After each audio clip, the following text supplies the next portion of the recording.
Assalamualaikum warahmatullahi wabarakatuh. Kembali lagi dengan saya Siti Nurfadilah. Dalam pembahasan di video presentasi kali ini, saya akan membahas bab yang ke-8 tentang sumber ajaran Islam.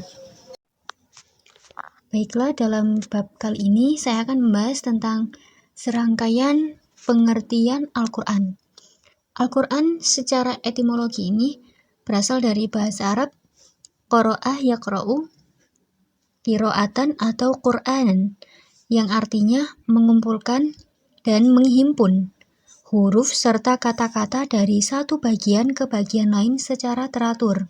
Sedangkan secara terminologisnya, Al-Quran ini kitab suci yang isinya mengandung firman Allah Subhanahu wa Ta'ala. Turunnya Al-Quran ini secara bertahap melalui malaikat Jibril, lalu dibawakannya kepada Nabi kita, yakni Nabi Muhammad SAW. Susunan Al-Quran ini dimulai dari surat Al-Fatihah dan diakhiri dengan surat An-Nas. Dan bagi siapapun yang membacanya akan bernilai ibadah. Fungsi Al-Quran diantaranya menjadi hujjah atau bukti yang kuat atas kerasulan Nabi Muhammad SAW. Keberadaan Al-Quran hingga kini itu masih tetap terpelihara dengan baik. Kemudian nama-nama Al-Quran. Al-Quran ini memiliki sekitar 55 nama menurut Abu Al-Ma'ali Syaizalah. Sedangkan menurut Abu Hasan Al-Haroli ada 90 nama Al-Quran. Di antara nama-nama lain Al-Quran itu ada Al-Furqan, pembeda, Alkitab, kitab suci, Az-Zikir, peringatan, dan At-Tanzil, diturunkan dari Allah. Kemudian berikutnya isi dan pesan Al-Quran. Al-Quran ini berisi prinsip iman kepada rukun iman yang 6. Iman kepada Allah, malaikat, kitab, rasul, hari akhir, dan juga qada dan qadar Allah. Dan yang kedua, prinsip syar'ah tentang ibadah khas, diantaranya ada sholat, zakat, puasa, dan haji, dan ada ibadah umum, ibadah yang umum, diantaranya ada perekonomian, pernikahan, hukum, dan sebagainya. Kemudian selanjutnya, fungsi Al-Quran. Al-Quran ini berfungsi sebagai bukti kerasulan Nabi Muhammad SAW dan kebenaran ajaran beliau. Fungsi Al-Quran juga sebagai petunjuk, bisa disebut dengan Al-Huda. Maksudnya itu Al-Quran ini diturunkan sebagai petunjuk dan pedoman hidup bagi manusia. Dari ajaran-ajarannya, Al-Quran ini memberikan arahan tentang bagaimana manusia seharusnya menjalani kehidupan. Kemudian Al-Quran juga berfungsi sebagai pembeda, yakni Al-Furqan, untuk membedakan antara yang hak dan yang batil, atau antara yang benar dan yang salah. Al-Quran juga berfungsi sebagai obat atau penyembuh, yang dinamakan asyifa. Maksudnya itu Al-Quran ini, peran Al-Quran ini sebagai obat atau penyembuh, khususnya dalam menyembuhkan penyakit-penyakit hati. Al-Quran bukan hanya sebagai petunjuk dan rahmat, tetapi juga sebagai obat yang mampu memberikan ketenangan dan kesembuhan bagi hati yang gelisah atau terluka. Yang terakhir, Al-Quran juga berfungsi sebagai nasihat, sebagai sumber pengajaran dan peringatan bagi manusia, yang mana ayat-ayatnya ini memberikan nasihat, petunjuk, dan peringatan agar manusia tidak tersesat di jalan keburukan. Bukti-bukti ini yang berikutnya, bukti-bukti autentisitas Al-Quran. Autentisitas Al-Quran ini bisa dilihat dari aspek kesejarahannya dan juga bisa dilihat dari ciri-ciri dan sifat dari Al-Quran, yang mana autentisitas Al-Quran ini dapat dilihat dari aspek-aspek keunikan redaksi Al-Quran, kemukjizatan Al-Quran, dan pemberitaan gaibnya, termasuk di dalamnya ramalan-ramalan yang diungkapkan sebagian telah terbukti kebenarannya. Kemudian setelah membahas Al-Quran, sekarang membahas tentang hadis. Hadis ini secara etimologis adalah al-jadid, baru, al-khobar, berita, dan al-qorib, dekat. Itu kalau secara etimologisnya. Sedangkan secara terminologisnya, hadis ini memiliki arti segala sesuatu yang dinukilkan dari Nabi Muhammad SAW, baik berupa ucapan, perbuatan, maupun ketetapan. Kemudian yang kedua, fungsi hadis. Hadis ini berfungsi sebagai perincian petunjuk dan isyarat Al-Quran yang bersifat global. Pengecualian terhadap isyarat Al-Quran yang bersifat umum, pembatas terhadap ayat Al-Quran yang bersifat mutlak, dan juga pemberi informasi terhadap suatu kasus yang tidak dijumpai di dalam Al-Quran. Yang ketiga, kedudukan dalam syariat Islam. Hadis Nabi Muhammad SAW ini digunakan sebagai pedoman hidup yang utama setelah Al-Quran. Kemudian yang keempat, kehujahan as-sunnah atau hadis. Kehujahan as-sunnah ini berupa seorang rasul yang maksum, yakni beliau Nabi Muhammad SAW. Maksudnya maksum ini terjaga dari segala perbuatan hina, dosa, dan maksiat, sehingga sunnah-sunnah beliau, sunnah-sunnah Nabi ini selalu dipelihara oleh Allah dari segala yang menurunkan citranya sebagai seorang rasul. Itulah serangkaian pembahasan mengenai hadis. Sekarang beralih ke pembahasan ijtihad. Pengertian ijtihad secara etimologisnya itu berasal dari kata jahada, yang menunjukkan pekerjaan yang dilakukan lebih dari biasa, sulit dilakukan, atau yang tidak disenangi. Kata ini pun berarti kesanggupan, kekuatan, dan berat. Secara terminologisnya, ijtihad ini pengerahan segenap kesanggupan oleh seorang ahli fikih atau mujtahid untuk memperoleh pengertian tingkat san mengenai hukum syara'.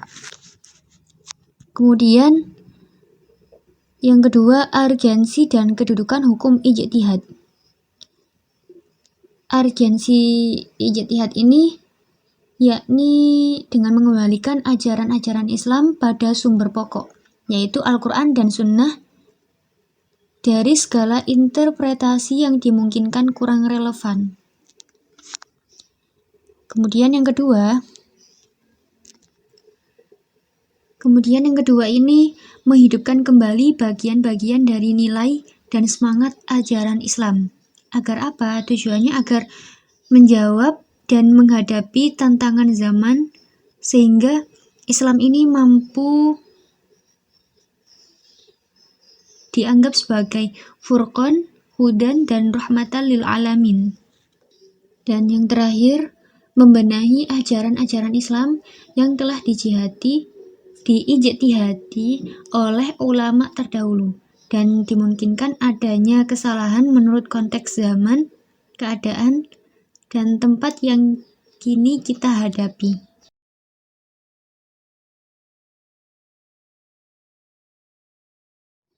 Itulah serangkaian pembahasan mengenai hadis.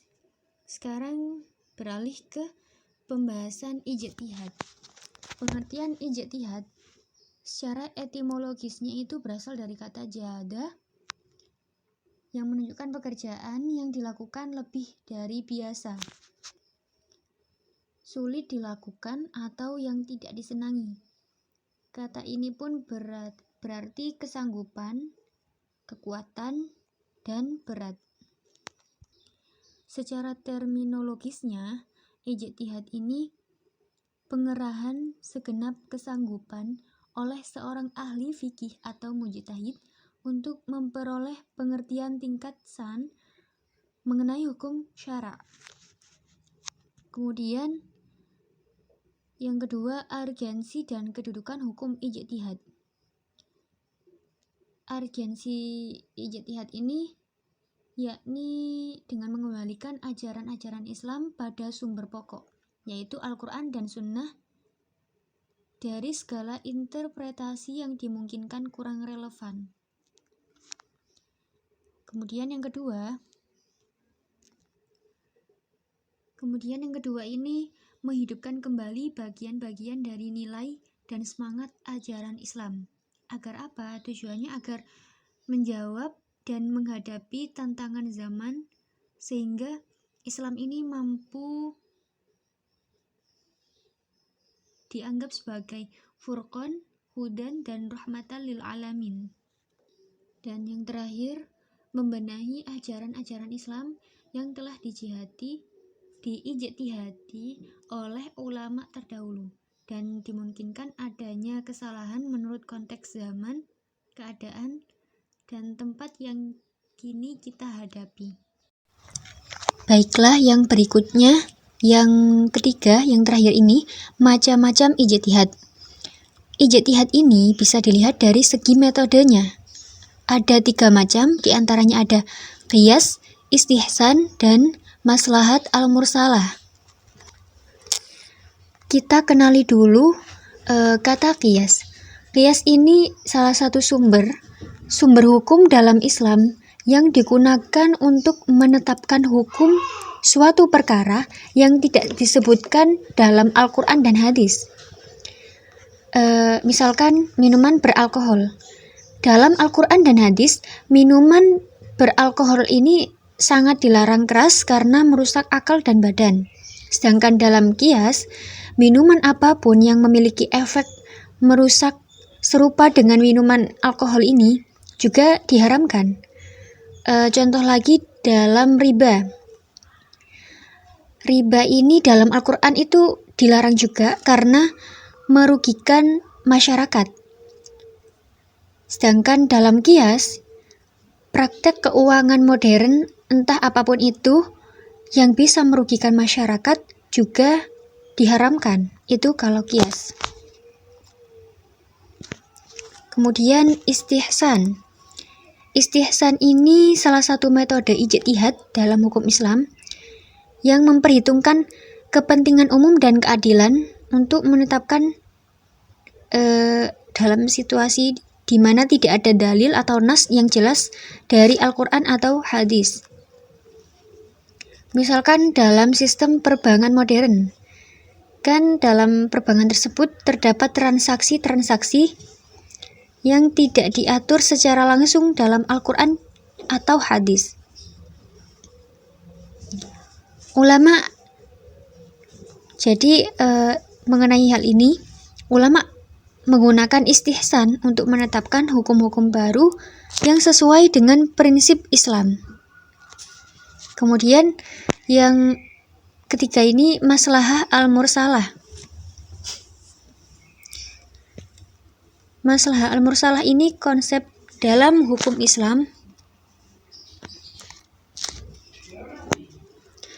Konsep dalam hukum Islam yang mengacu pada kemaslahatan umum yang tidak memiliki dasar hukum atau nas yang jelas dalam Al-Quran atau hadis, tapi tetap diakui sebagai prinsip hukum yang dapat diterapkan. Contohnya, dulu saat di masa kekhalifahan Umar bin Khattab, beliau ini mengatur pasar dan perdagangan dengan adil. Tujuannya untuk mencegah praktek-praktek yang merugikan masyarakat seperti penipuan dan monopoli. Jadi tindakan ini dianggap sebagai maslahah al-mursalah karena menjaga keadilan ekonomi dan kesejahteraan umum. Nah, itulah macam-macam ijtihad dari segi metodenya. Kemudian sekarang macam-macam ijtihad dari teknis pelaksanaannya. Itu ada dua macam ijtihad. Ada ijtihad fardhi dan ijtihad jama'i. Maksud dari ijtihad fardhi ini ialah proses penalaran hukum ya, yang dilakukan secara individu oleh seorang mujtahid yang memiliki kualifikasi dan keahlian dalam ilmu hukum Islam. Sedangkan ijtihad jama'i ini konsep dalam Islam yang mengacu pada proses musyawarah antara para ulama untuk mencapai kesepakatan dalam menyelesaikan masalah keagamaan. Jadi itulah macam-macam pengertian dari Al-Quran, hadis, dan ijtihad. Jadi sekian presentasi dalam pembahasan di video presentasi kali ini. Mohon maaf jika terdapat kesalahan kata maupun pemahaman yang kurang menurut kalian. Akhirul kalam, assalamualaikum warahmatullahi wabarakatuh.